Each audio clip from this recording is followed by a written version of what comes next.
Now, power bills are set to rise next month. The Energy Regulatory Commission has approved a higher Feed-in Tariff Allowance, or FIT-all, now at 21 centavos per kilowatt-hour starting this November. The ERC, or the Energy Regulatory Commission, says that the new rate will help pay renewable energy producers and settle outstanding balances in the fund. Joining us now to explain what this means for consumers, industry, and investor confidence is Ilagan, the president of NASECOR, the National Association of Electricity Consumers for Reforms. Good morning and thanks for being here with us, Mr. Ilagan. My pleasure, and thank you so much, Mikey, for inviting me to your program. Okay, Good sir, morning you can shed light on why these prices are going up. What's the main concern here, Mr. Ilagan? Is it the timing, the size of the hike, the way it's being implemented? What are your main apprehensions? Well, I would say that any increase in our retail rates would definitely hurt every consumer. Masakit sa bulsa yan, especially on the household or residential customers.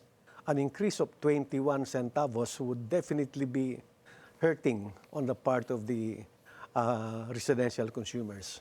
That's right, and it also cuts at our ability to be competitive in the region. Our power rates are among the highest, and they're only going up. So it's a big deterrent for foreign investment. Sir, for those that don't understand this FIT-all, this feed-in tariff, can you give us just a brief explainer of what this is? Itong feed-in tariff comes from the Renewable Act of 2008, kung saan nais ng bansa natin na introduce na commercially yung pag-utilize ng renewable energy. So the government guarantees the investors of how much they would be paid for per kilowatt-hour of production of energy. So there are 4 components of these renewable energy plants. One is yung mga solar plants, ikalawa yung wind, third is biomass, and the fourth is the hydro. Each of these renewable plants have their respective rates, guaranteed rates. For example, in the first FIT, ang presyo ng solar ay nasa more than 9 pesos per kilowatt-hour. Yeah. Nasa 8 yung wind, and then 6 yung biomass, and then 5 pesos yung hydro. Yeah. It's very complex and intricate actually yung computation. Yeah. And that's where transparency should come in for the people to appreciate the benefit that we can derive from the introduction of renewable energy. Yeah, absolutely. Sir, the rate has been raised to 21 pesos per kilowatt hour. What are your thoughts on the size of this increase? Of course, any increase, masakit yan, di ba? Raised to 21, galing sa 11 centavos.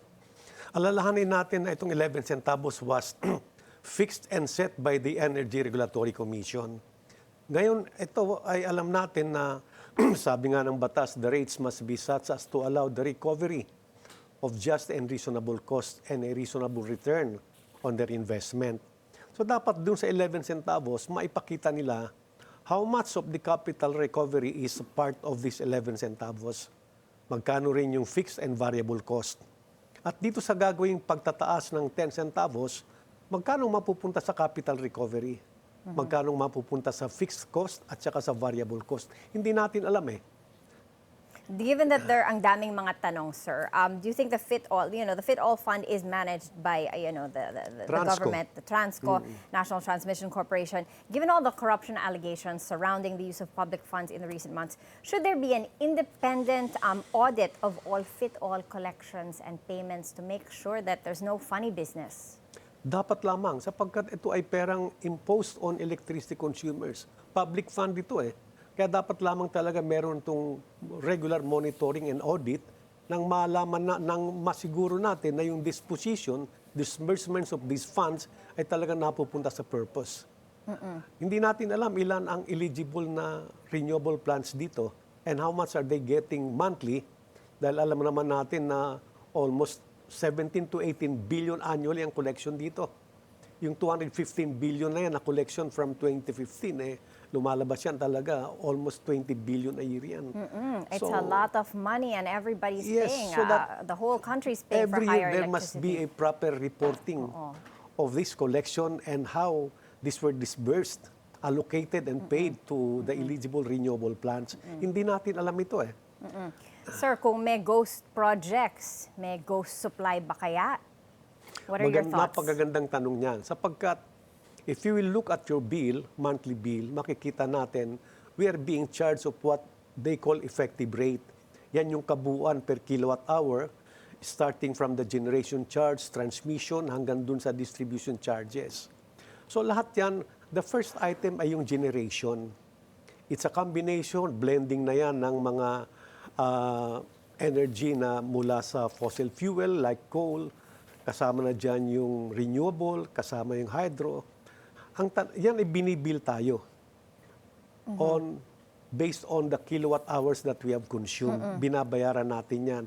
Separately, from this, binibill pa tayo ng 11 centavos, natataas ng 21 centavos. Ang tanong natin, meron bang metro na nagre-record kung ilan ang natanggap natin mula dito sa renewable energy na binabayaran and sir, ng we've been paying for this for nearly a decade, 10 That's years. right. How long are we going to be expected to keep paying this charge? And is there a clear plan or timeline to phase it out once renewables, become self-sustaining? Based on news reports, it will last until 2036. So lumalabas, this is a 20-year contract. Ang point natin is, kung lahat yan ay 20-year, dapat ipakita nila lahat ng investment ng eligible renewable plant. Malaman natin hanggang kailan babayaran yung capital recovery component nang malaman natin na bababa na pala ang presyo at this point of the year sapagkat mawawala na yung capital recovery component, which is a larger percentage ng ating rate. So matitirang lamang dyan is yung operational cost, yung fixed and variable cost. Yeah. So makakaasa tayo na bababayan.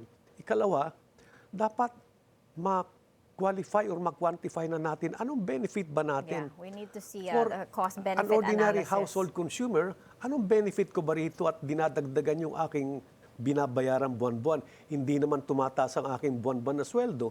Pag tumaas ang presyo ng kuryente mo, mas masakit yan kasi nababawasan yung kita mo eh. Tama, sir. Sir, so what's your call to action? What do you want from the ERC and the Department of Energy? It's never a good thing when electricity prices go up. Well, unang-una, we should make accountable, one, yung Energy Regulatory Commission dahil silang nag-set ng rate na to. Ikalawa, yung National Renewable Energy Board, silang nag-suggest nito, nag-recommend, nag-propose ng rate na to sa Energy Regulatory Commission. And then yung Transco being the fund administrator, and then COA must be there to audit these funds. And then ang Department of Energy, i-monitor nila how successful is the introduction of the Feed allowance to allow the renewable energy to be a big part of our energy plan. Nang sa ganun, makatulong naman tayo sa kalinisan ng kalikasan natin. So dapat talaga i-monitor ito. These are the agencies that must be held accountable in demanding for transparency and accountability on this almost 20 billion collection from the feed-in tariff. Sir, last question. Do you trust that they can monitor within their own industry? Come again. Do you trust, sir, that they can monitor within their own industry? Well, we just have to give them the benefit of the doubt. Ang alam natin, mandato ito nila. Ipaalala natin sa kanilang mandato at pag hindi nila ginawa, alam naman nilang may consequence ito. Ang masakit dito, sinasabi natin, hindi natin alam kung magkano ang nakukonsumo natin dito sa renewable energy na binabayaran natin buwan-buwan by so much at ngayon ay magtataas, mapupunta sa 21 centavos. Kaya kung sinasabi natin merong mga ghost flood control projects, parang may nakikita rin tayo ritong ghost supply of electricity. Binabayaran natin pero hindi naman natin alam kung natatanggap ba natin yon. Walang makikita sa bill natin kung ilang kilowatt hours na renewable energy ang ating natanggap rito. So ito ang dapat ipaliwanag ng Energy Regulatory Commission, ng NREB, ng Transco, COA at Department of Energy. Well, what we need right now is transparency across the board. Thank you so much for your time, Mr. Ilagan, the President of NASECOR. Maraming salamat din, Mikey. Thank you.